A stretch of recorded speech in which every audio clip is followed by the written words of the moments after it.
Hi everyone, my name is Aurora and welcome to this video. This video is a part 3 of the 4th part series that is about my closet inventory and analysis. So if you didn't check the last videos out, please feel free to do so and then come back to this one. This video is all about fabrics, the types of fabrics used, and some specific properties of those fabrics. The reason why I wanted to share this with you is to inspire you to do an inventory of your closet so that you can see what you actually have, so that you can think through all of your shopping habits, and so that you can actually create more exciting and new outfits from the clothes that you already have, which is the most sustainable thing that you could always do. Now let's start with some basics. What is the most common material or fabric in my closet? Unfortunately, I'm not as pleased with this number as I thought I would be, because I thought that the most common material in my closet is cotton, and I was wrong. The most common material in my wardrobe is polyester, with more than 30% of clothing in my closet being made from polyester. Now, to be fair, when I was categorizing all my clothing, I only noted the most apparent material in my clothing, which means that if something was a blend of, let's say, polyester and cotton, depending on which of those items in that blend is more common, I only put that one. So that means actually that more than 30% of my clothes have more polyester in them than any other fabric. That is horrible. I don't know how my skin even breathes and how it doesn't hate me, because it really should. Polyester is not something that's really good for your skin. It's really not as good for the environment either, because it can leak some materials when it's washing, and also it takes really a long time to break it all up. But worry not, because the second most common material in my wardrobe is actually cotton, with 25% of my wardrobe being primarily made of it. The biggest surprise of this fabric analysis was one of the materials that I didn't really think that I had a lot of, especially not as much as I actually have, and that is viscose. Viscose? Viscose. Let's say it's viscose. In my language is viscosa. So that particular item that I'm not so sure how to pronounce is present in more than 18% of all of my wardrobe. If I had to choose, I would take viscose over polyester anytime. Now, denim is actually a subcategory of cotton, but I excluded it from it because I think that denim is always denim, because even though it's made of cotton, just like any other, cotton shirt, it's actually went through the different process of making, so the feel of the fabric is just different than that other cotton pieces. And the number of denim items in my 185 item wardrobe is 8%. The rest of the fabrics are less than 5%. These are literally the only other materials in my wardrobe that I actually have.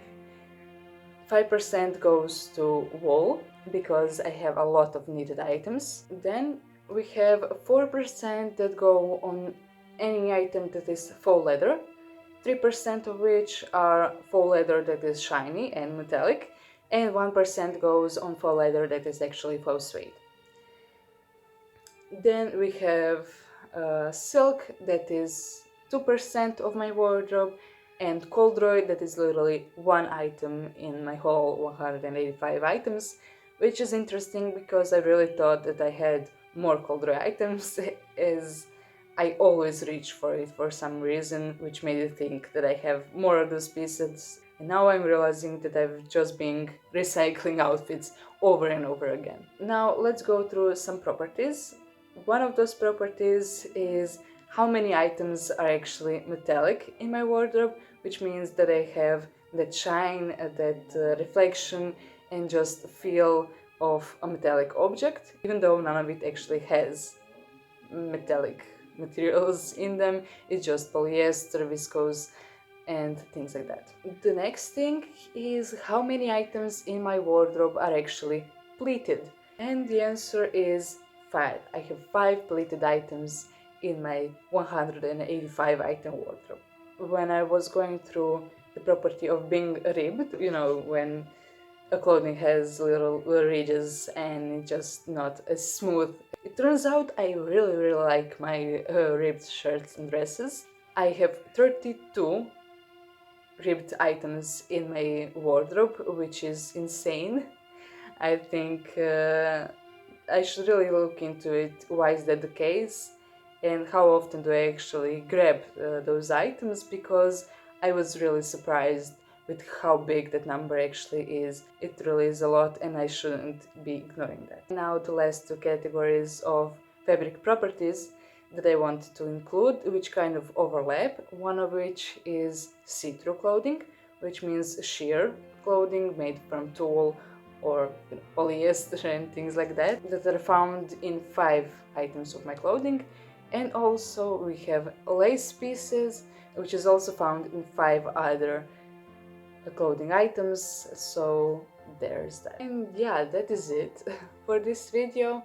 I hope you enjoyed it. I hope it inspired you to make a full inventory of your clothing and make this kind of analysis of your every item in your wardrobe, because I really believe that it is helpful. And also don't forget that this is just part 3 of the 4-part series.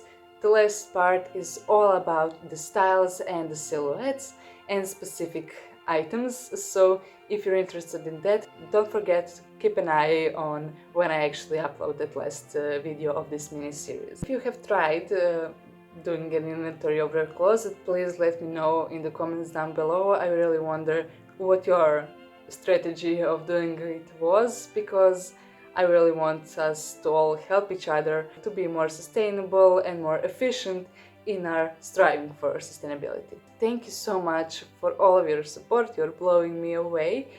We are just a month away from my first YouTube anniversary. I have no idea what we're going to do on that anniversary, but we'll think of something. And thank you so much for all of your likes, comments, subscriptions. It really means a lot. It makes me keep on going, and I can't help but wonder what will be of this channel in another year or so. So I hope you'll stay tuned to see that, and I will see you some other time. Bye!